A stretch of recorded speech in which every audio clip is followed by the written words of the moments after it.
Welcome. It is time to drift away from the present and gently step back in time. Settle deeper into your comfort, allowing your breathing to slow and your whole body to relax. Take a long, slow, tranquil breath in and release it with a peaceful sigh. Tonight, we travel to the vibrant 1920s in America, a time of new inventions and immense hope.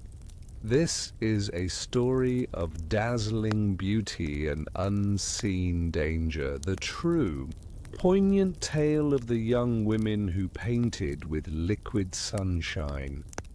Let the gentle rhythm of the narrative be your focus, not with drama, but with fascination. Your mind can remain peacefully engaged as we explore their lives, their hope, and their quiet courage. Allow the whispers of the past to wrap around you. Your eyelids are heavy, your thoughts are slowing. You are perfectly safe and warm. Just listen now and drift into a deep, restorative sleep. The year was 1921, and the air in Orange, New Jersey, hummed with a buoyant, post-war energy.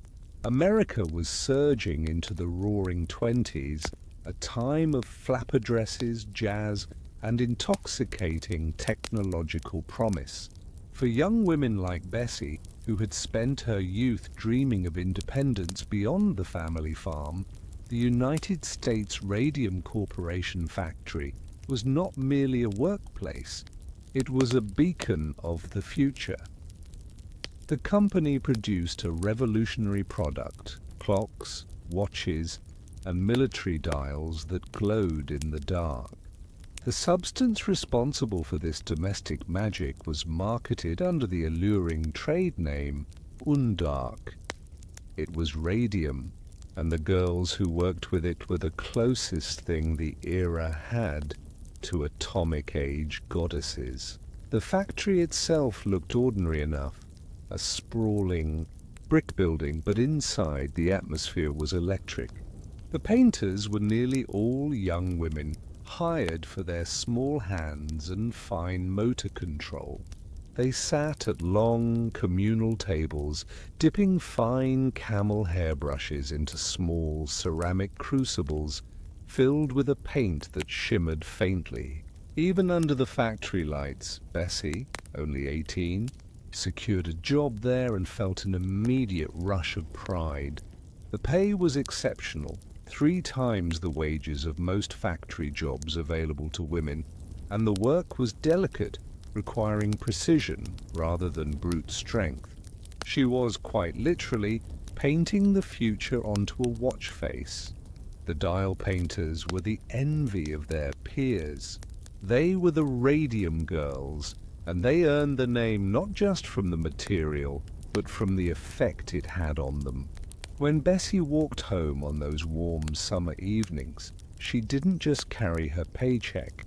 She glowed. The radium dust settled on her hair, clinging to the wool of her clothes, and dusted the tips of her fingers. When she undressed in her darkened bedroom, her silhouette was haloed in a soft, ethereal green light. The girls called it liquid sunshine. They would amuse themselves after hours by painting the substance onto their teeth for a smile that dazzled in the cinema, or dusting it onto their eyelashes for a luminous, otherworldly gaze. They would often walk home in the dark, leaving faint, glowing footprints behind them on the pavement. This was not carelessness. This was innocent trust. The company chemists and management assured the girls that the paint was absolutely harmless. They used the term radioactive, but in the context of the 1920s, radioactive didn't mean deadly. It meant modern, powerful, and therapeutic. Radium was used in consumer products ranging from face creams to tonics, marketed as a health supplement and a symbol of scientific progress. If the male supervisors and chemists, men who often handled the raw radium powder themselves, said it was safe, who were they to doubt? The process, however, required fine detail. The numerals on the watch dials were tiny, and the brush tips often lost their precise point after repeated dipping. To remedy this, the foreman insisted on a technique that would later become synonymous with one of the greatest industrial tragedies in US history: lip pointing. "Just give it a nice, sharp point," the supervisor would instruct. "Just a little lick. It's perfectly safe. Makes your work faster." So Bessie and her friends, like dozens of other young women, habitually put the radium-laced brush tips to their lips. They tasted the sweet metallic tang of the paint, a taste that, unbeknownst to them, contained an invisible, eternal poison. With every lick, they deposited microscopic high-energy alpha particles directly into their bodies. Once ingested, the radium, chemically similar to calcium, made a permanent home in their bones, where it would ceaselessly bombard their cellular structure with radiation. Bessie mastered the technique quickly. She could finish over 200 dials a day, a precision that earned her a generous bonus.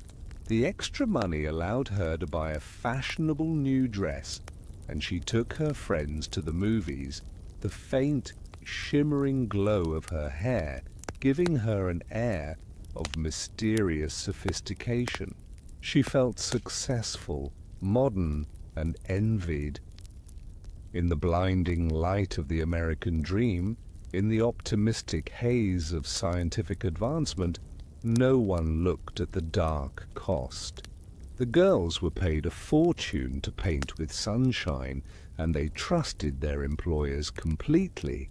They had been given a ticket to a modern, independent life, and they happily ingested the key to the atomic age, unaware that the promised progress would turn their very bones into luminous, living tombs. The real tragedy was not just the radium itself, but the chilling betrayal of that hopeful innocence. The U.S. Radium Corporation plant in Orange, New Jersey, operated with a calculated efficiency that mirrored the precise timepieces they produced. The year was 1923, and the demand for glowing dials, essential for military navigation, aircraft, and the booming civilian wristwatch market, was insatiable. The operation was a financial machine, and the young women who sat at the long tables were its most valuable and most vulnerable gears. For Catherine, a girl who supported her widowed mother with her earnings, the factory floor represented economic liberation. Unlike the rough, grimy labor of textile mills or laundries, this was considered clean, skilled work. The radium powder, known as undark, was treated by management less like a hazardous substance and more like a precious, slightly exotic pigment. The fact that Catherine was paid by the dial, a piece rate system, meant that speed and pinpoint precision were paramount. The materials themselves were deceptive in their beauty. The paint, composed of ground radium mixed with zinc sulfide, was a fine silvery white substance when dry.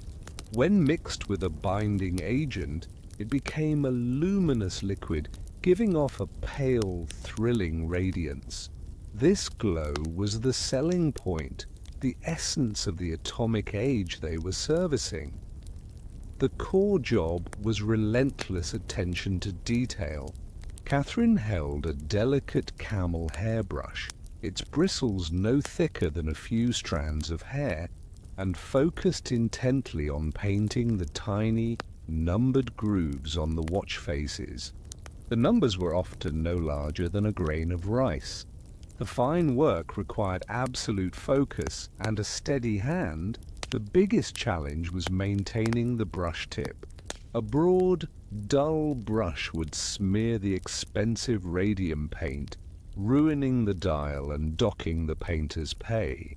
The company supervisors, driven by profit and the need to conserve the costly radium, hammered home the same instruction every hour. Make a fine point. The most efficient, time-saving, and company-sanctioned way to achieve this fine point was the deadly technique of lip pointing, drawing the brush through the lips and shaping the tip with the tongue before dipping it back into the crucible of paint. Oh, don't worry, girls. It'll give you a rosy glow. The foreman, a heavy-set man named Arthur, would often joke. His words were always met with nervous laughter, but no genuine fear. After all, Arthur handled the materials every day, and he was fine. Catherine and her colleagues, convinced of its safety, performed this act hundreds of times a day. Each movement, dip, point, paint, lick, was muscle memory, the rhythmic act of self-poisoning. They were instructed to be precise, and their precision became their undoing. They consumed more radium than anyone else in the factory, far more than the chemists who handled the raw powder using tongs and glass shields. The routine was deeply insidious because it was so intertwined with their personal ambition. The quicker Catherine could lick and point the brush, the more dials she finished, and the more money she earned. That money translated directly into better food for her mother, and perhaps even a nice pair of shoes for herself, luxuries only afforded by the high wages of the radium industry. The promise of independence was literally painted on their lips. They did not fear the dust because they were constantly cleaning up. They'd wipe the radium from the floor and tables with their hands. They'd often carry the small pots of paint to the locker rooms to clean up after work. The girls were encouraged to wear their finest clothes to work, as the luminescence would make their outfits sparkle in the darkness outside. The subtle green glow on their blouses was a mark of their elite employment, a fashion statement unique to the factory. This daily routine of ingestion, the sweet taste on the tongue, the bright glow on the skin, masked the catastrophic biological process taking place inside. The radium, an alpha emitter, was silently behaving like an internal time bomb. Once swallowed, the body mistook the radium for calcium, incorporating it directly into the bone structure, especially the spine, pelvis, and jaw. In the glow of the 1920s, with science promising a brighter future, the women believed their employers. They believed in the business, and they believed in the beauty of the glowing clock. They were artists of precision, victims of their own diligence, turning a profit for a powerful corporation with every fatal, meticulous stroke of the brush. The irony was a cold, cruel fact. The very material that illuminated the clock face for hours of darkness was slowly and methodically erasing the hours from their own lives. The illusion of the liquid sunshine began to fade, not with a sudden catastrophe, but with a creeping, insidious discomfort. By late 1924, the vibrancy of the factory floor had a new undercurrent, whispers of sickness. The girls, once so full of energy and pride, were starting to look tired, too pale, and alarmingly frail. It started subtly, a perpetual ache in the jaw that felt like a tooth needing extraction, yet never resolving. A grinding pain in the hips and knees, dismissed as rheumatism by the older women and growing pains by the girls themselves. But Bessie and Catherine, whose friendship had been forged over shared dials and the rhythmic, deadly dip-point lick routine, noticed the chilling patterns. First, it was Amelia, the fastest painter in the room. She developed such severe pain in her foot that she could barely stand. When she went to her local dentist, he found her gums to be strangely swollen and pale. Then came the unbearable toothaches, not just one, but many, leading to painful extractions that failed to heal.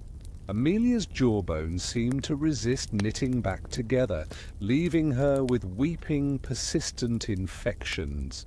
She was forced to leave the factory. The company's response was swift and absolute: denial. The factory physician, Dr. William Harrison, a man who owed his comfortable living entirely to the U.S. Radium Corporation, assured every inquiring girl that their ailments were entirely unrelated to the work. When girls complained of persistent sore throats and lethargy, he diagnosed them with common colds, anemia, or, most frequently, syphilis. The syphilis diagnosis was a deliberately cruel and effective tactic. In the conservative 1920s, the mere accusation of this sexually transmitted disease was enough to silence the young women, shame their families, and utterly destroy their reputations. No girl would dare mention the factory or the radium in connection with an illness that carried such a social stigma. The epidemic of pain was skillfully reframed as an epidemic of moral failing. "It's the girls' morals, you see," Dr. Harrison allegedly told the foreman, with a dismissive wave. "They are loose. It is certainly not the harmless paint, but the sickness was relentless. It seemed to favor the very core of their bodies." Catherine's teeth began to loosen without apparent reason. She went to 3 different dentists, all of whom advised extraction. The gaping wounds left by the removed teeth refused to clot or heal.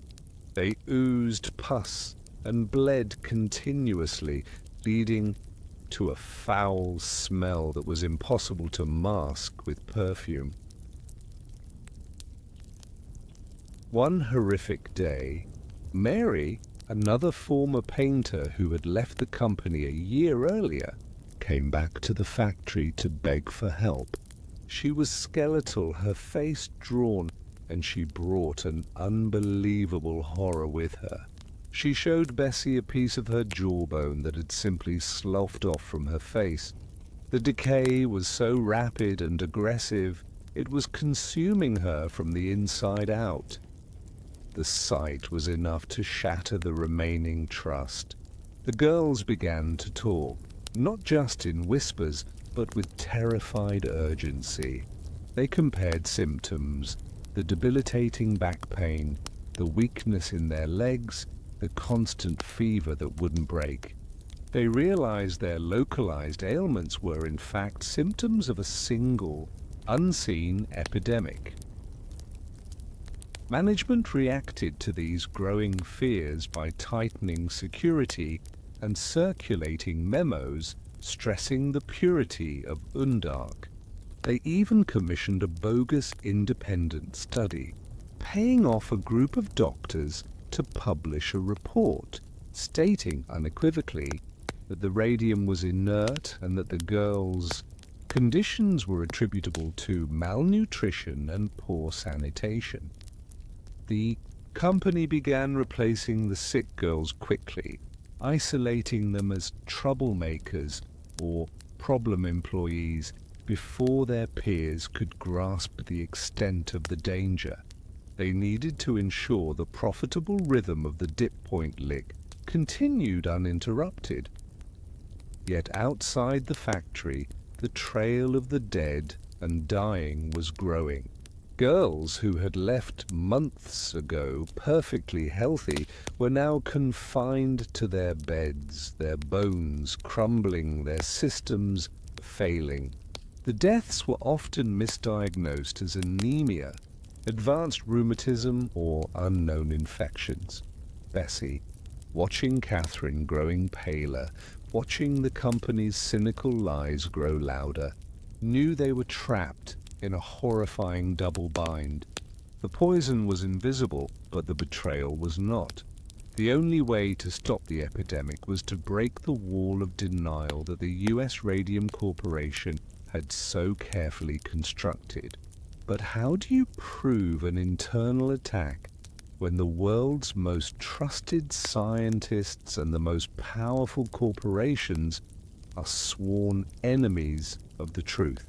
The answer, Bessie realized with a shiver of dread, was going to take more than just pain. It was going to take war.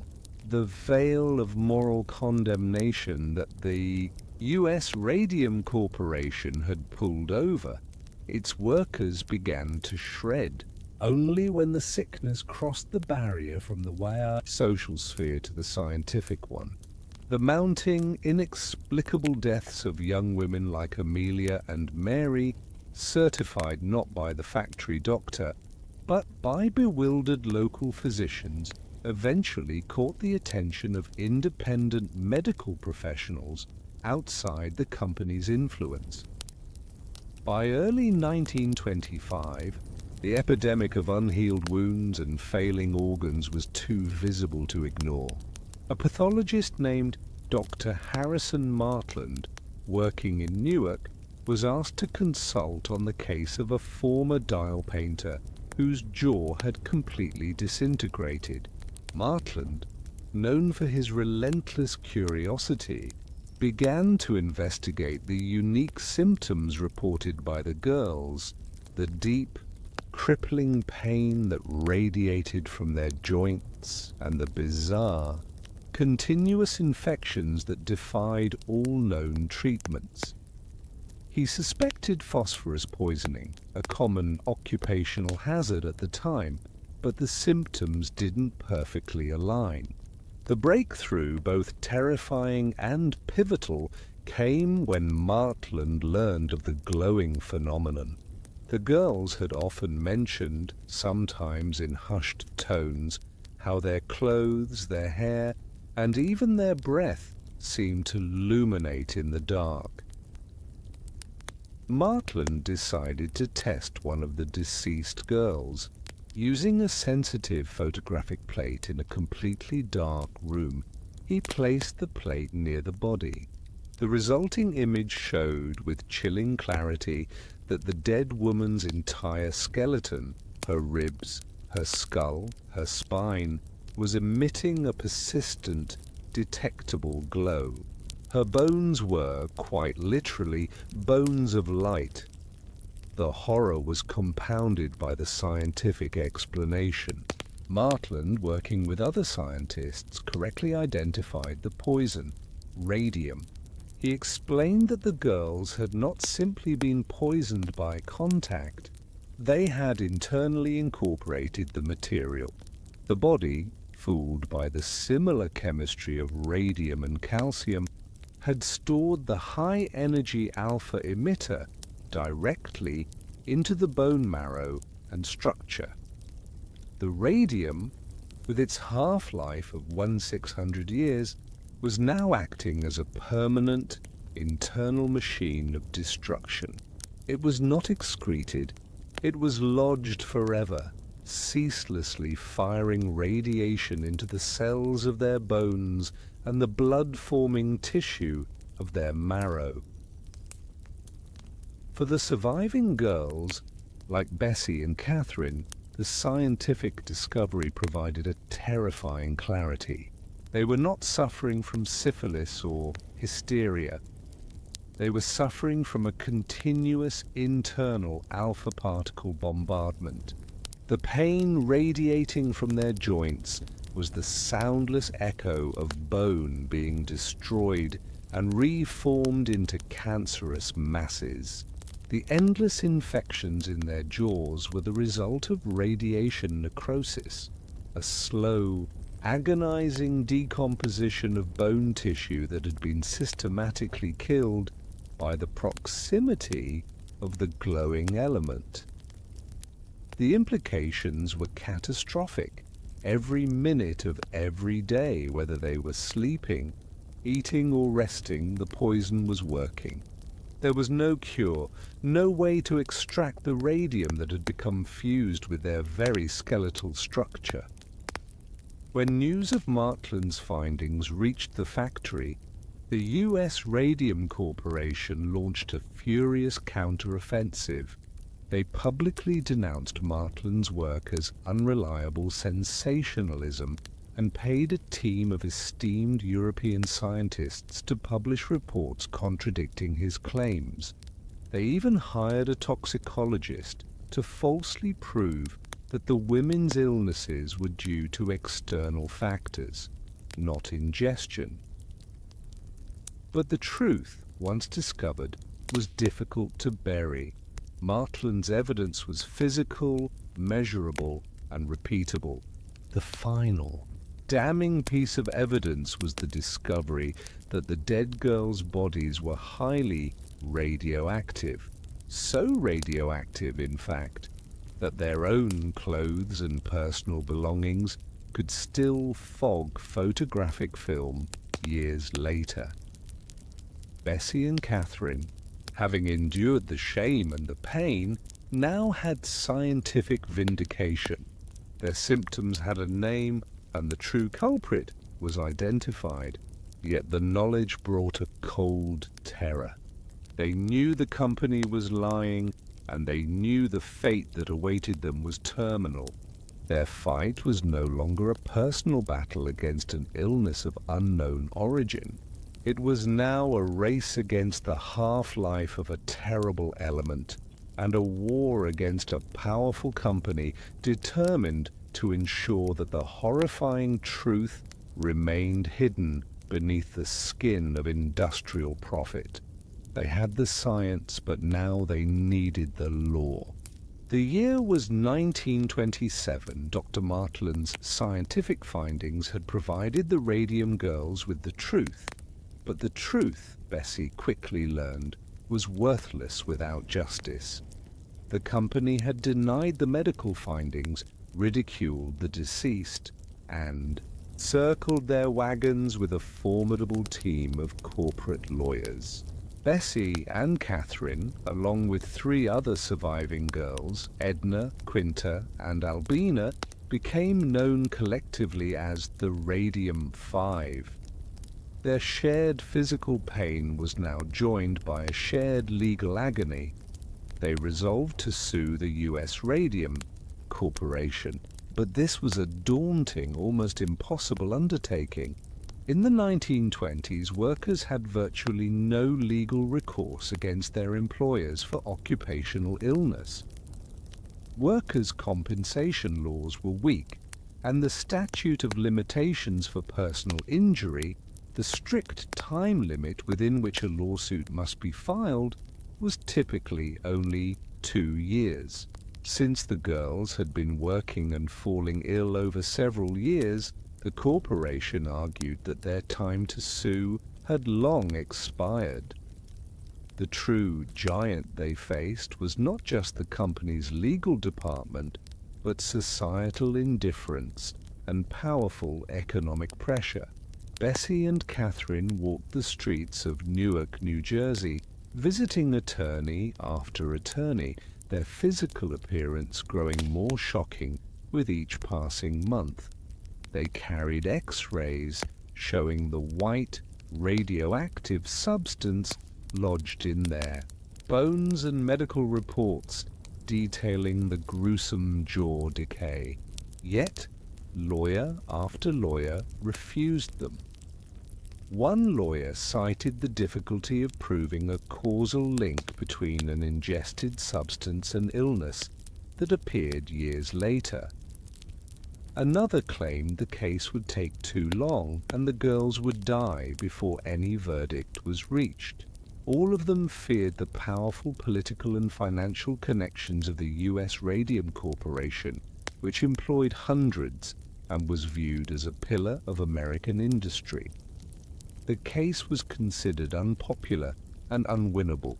After nearly a year of agonizing rejections, hope arrived in the unexpected form of a young, idealistic lawyer named Raymond Berry. Berry was not a titan of industry law. He was a modest general practice attorney with a strong sense of moral outrage. He was appalled by the evidence and infuriated by the company's cynical denial and slander. Berry agreed to take the case, but only after laying out the bleak reality. They had to fight not only the evidence, but the clock. The statute of limitations was their chief enemy, and the company knew it. The lawsuit was filed, demanding $250,000 for each of the 5 girls. The press instantly latched on to the grotesque nature of the illness. The radium jaw became a horrific catchphrase, but the initial sympathy was mixed with skepticism fostered by the corporation's counter-narrative. The U.S. Radium Corporation's strategy was pure corporate aggression: delay, discredit, and deny. Delay. They filed endless motions and requests for postponements, exploiting the sluggish legal system. Their aim was simple: wait for the plaintiffs to die. Every time one of the girls was too sick to attend court, the defense would demand another delay, knowing that the radium was doing their job for them. Discredit. They attacked the girls' credibility, bringing up the syphilis accusations again, and suggesting the women had a history of poor health or had exaggerated their symptoms for financial gain. Deny.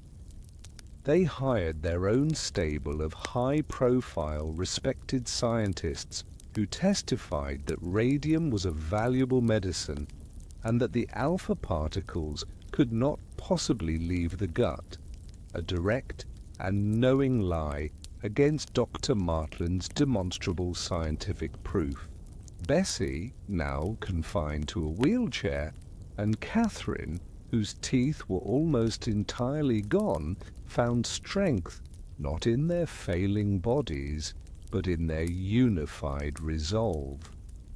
They began conducting their own public relations campaign. They gave interviews. From their sickbeds, their frail, honest testimony contrasting sharply with the cold, scientific jargon used by the defense. They understood that the fight was bigger than their own compensation. It was a battle to establish a legal precedent that would protect every American worker in the industrial age. They were facing the Goliath of unchecked capitalism, but they held the scientific stone of truth and the sling of public sympathy. The struggle was brutally hard. The girls often had to scrape together money for basic medical care, while the company spent fortunes flying in expert witnesses. Yet every delay, every lie only fueled Bessie's determination.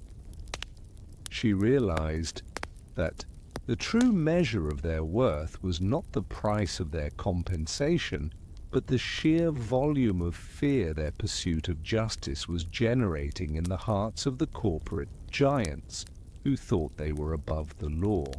The fight was unpopular, but it was necessary, and the world was finally beginning to watch.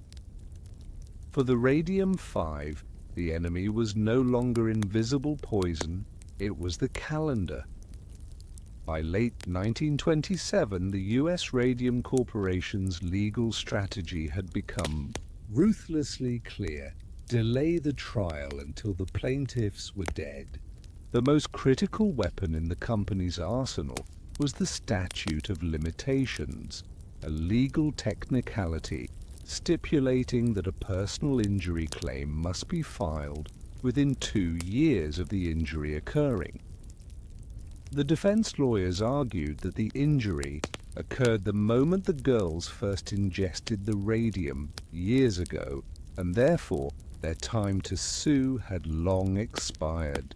Attorney Raymond Berry countered that the injury was a continuous process and that the clock could not start until the girls were reasonably aware of the cause, a novel legal argument. But the delays bought the company precious time. As the court dates were continuously postponed, the girls' health deteriorated rapidly. Bessie, once the vibrant, energetic factory worker, was now permanently confined to a wheelchair, her spine slowly collapsing under the internal pressure of the radium. Catherine was ravaged by infections, forced to drink liquids through a tube because her jaw could no longer function. They were literally in a race against time, measuring their remaining hours against the glacial pace of the New Jersey judicial system. Recognizing that the courtroom was a rigged game designed to favor wealth and power, Attorney Berry shifted the battleground to the court of public opinion.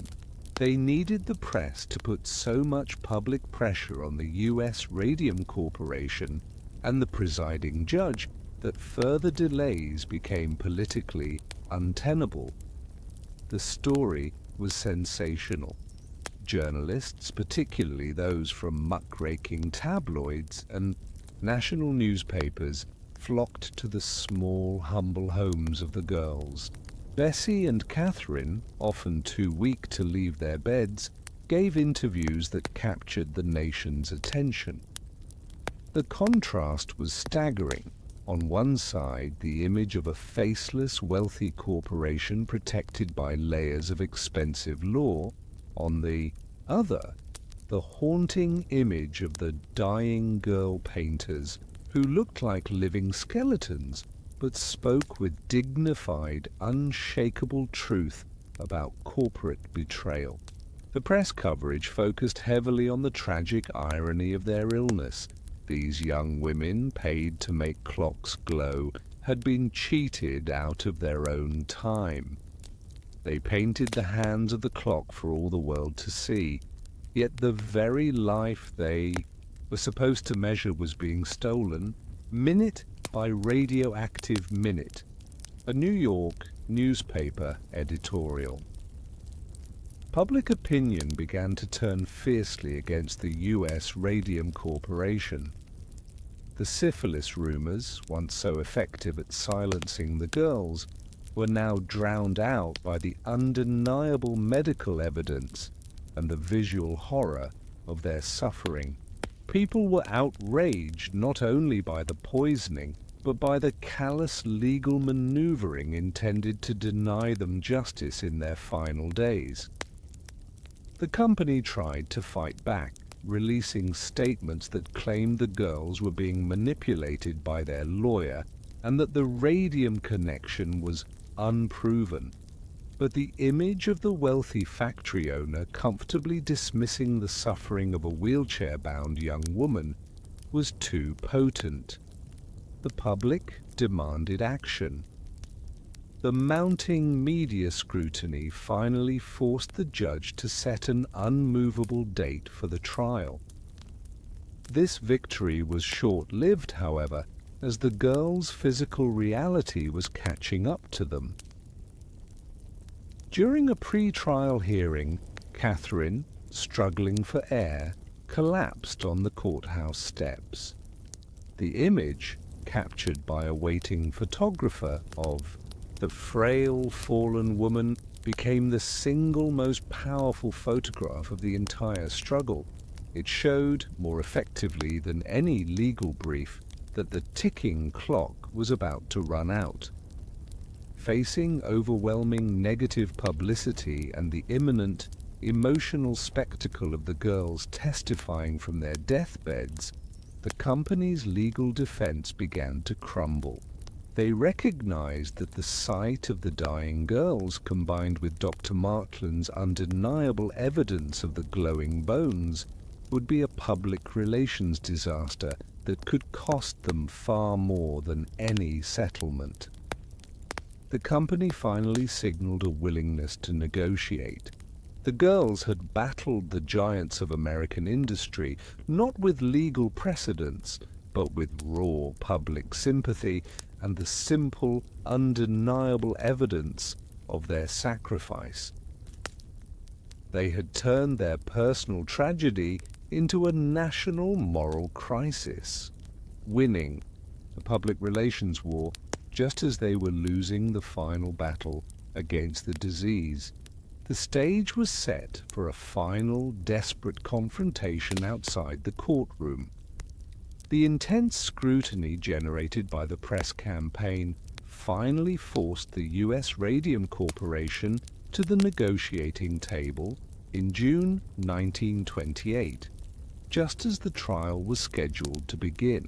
The company knew that placing the frail, dying Radium-5 on the witness stand would seal their fate in the court of public opinion, regardless of the legal outcome. Their strategy of delay until death had been defeated by the sheer volume of public outrage.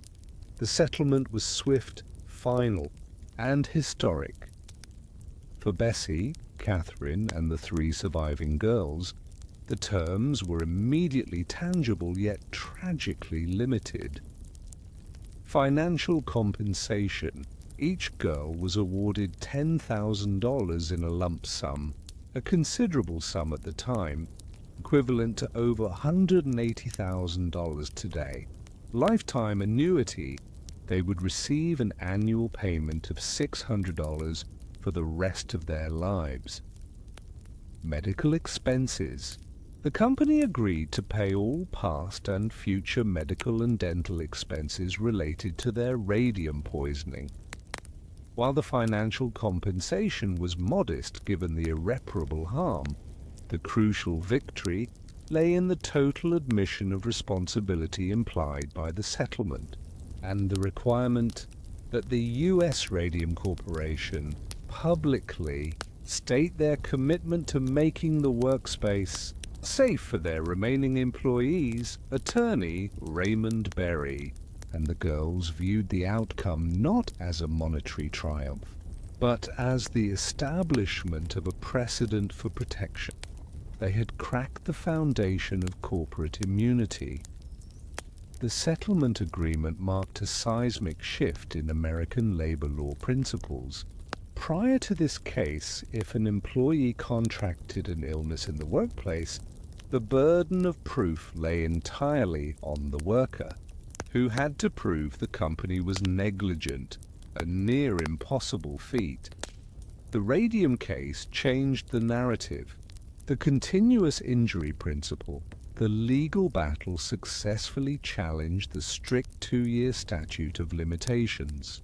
By demonstrating that radium poisoning was a continuous cumulative injury, an internal, ongoing assault that began before the symptoms appeared, it set the stage for allowing workers to sue after they became aware of their illness's true cause.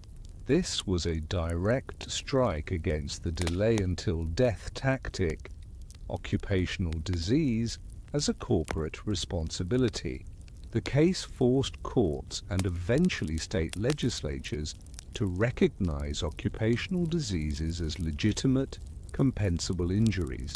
This paved the way for states to amend their workers' compensation laws to include coverage for slow-acting poisons and industrial illnesses. The victory was not just about the Radium-5. It was a victory for the thousands of American workers exposed to other slow-acting industrial toxins like asbestos and lead. Bessie, though her remaining time was short, had lived to see the beginning of a new era where her fate would prevent the same horror from befalling others. the U.S. Radium Corporation was forced to comply with immediate safety measures. The use of the dangerous lip-pointing technique was banned entirely. The factory installed ventilation systems to remove radium dust, provided protective gear, gloves and masks, and implemented scientific monitoring to ensure worker safety, all measures they had vehemently refused to take for years. The legacy was formalized decades later with the passage of the Occupational Safety and Health Act, OSHA. In 1970, OSHA was founded on the fundamental principle that employers must provide a workplace free from recognized hazards, a principle hard-won by the Radium Girls. Their story became a foundational case study in public health, industrial hygiene, and worker advocacy. Though the financial cost to the U.S. Radium Corporation was manageable, the moral cost was absolute. They lost their reputation, and their legal maneuvers became a textbook example of corporate malfeasance. Bessie and Catherine received their first annuities and their lifetime medical coverage, but they could not buy back their time. Their victory was a moral and legal one achieved at the expense of their lives. Yet they had proven that even the frailest victims, when armed with scientific truth and public support, could force the hand of the most powerful corporate giants and establish a legal precedent for protection that would save countless future American lives. Their sacrifice ensured that the glow of radium would forever serve as a cautionary beacon over the American industrial landscape. The final years for the surviving Radium Girls were lived with a quiet, hard-won dignity. The annuities and medical coverage secured by the settlement allowed them to face their illness without the paralyzing fear of poverty, but they could not buy relief from the constant, deep ache in their bones. Bessie and Catherine passed away within a year of the settlement, their courage and sacrifice etched forever into the history of industrial America. Their deaths, however, were not the end of their story. The radium, eternally lodged in their skeletons, ensured their bodies would continue to serve as a living, glowing legacy to the cost of unchecked progress. For decades following the mid-1928 settlement, the U.S. government and academic researchers sought to better understand the long-term effects of internal radiation exposure. There was no better, albeit tragic, case study than the Radium Girls. Dr. Robley D. Evans at the Massachusetts Institute of Technology, MIT, took the lead in studying the former dial painters. Using highly sensitive equipment, he measured the minuscule but persistent radiation output from the living and deceased women. Their bodies became a biological measuring stick for understanding radiation, dosage, and its effect on human tissue, a critical foundation for the later safety protocols used in the nuclear age, especially during the Manhattan Project. The science was grimly fascinating. Even decades after the girls had last touched the paint, their bones remained radioactive.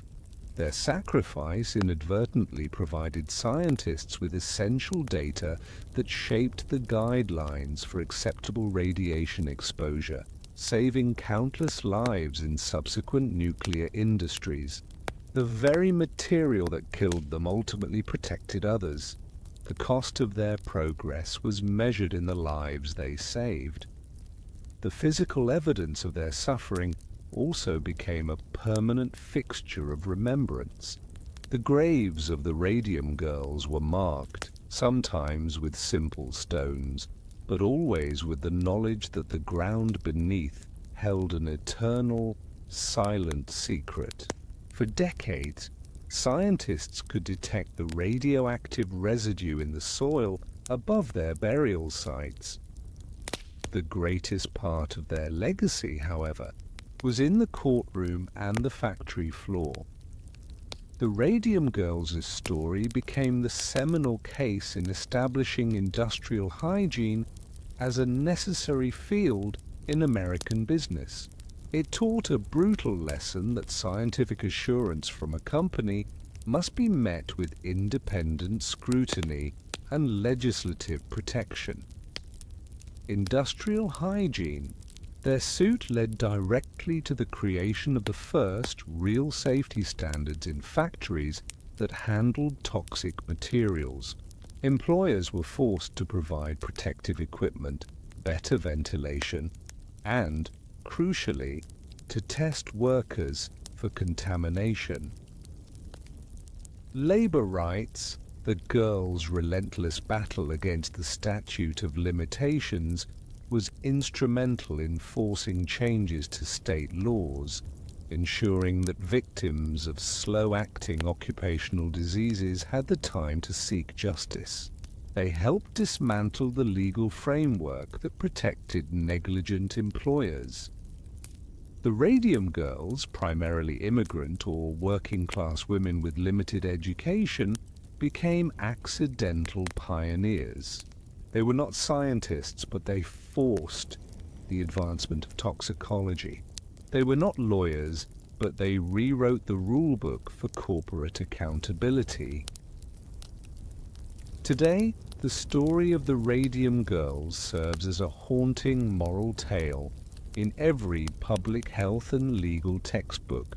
Their narrative is a fierce reminder that scientific progress and capitalist profit can never be pursued at the expense of human life. The betrayal of trust, the innocent act of lip-pointing sanctioned by men who knew or should have known the danger, remains the most tragic element of their story. The factory floor is now gone. The glowing clocks are antiques, and the names of the girls' supervisors are largely forgotten. But the names of Bessie, Catherine, Edna, Quinta, and Albina are remembered. Their memory is not soft or comforting. It is a fierce, glowing beacon that shines across American labor history, a permanent, powerful light against corporate greed and denial. They traded their lives for the right of every future worker to be safe, proving that true freedom is built not on the promise of wealth, but on the foundation of truth, safety, and accountability. The cost of progress was paid in full, written in the liquid sunshine that illuminated the end of the atomic age's innocent beginning.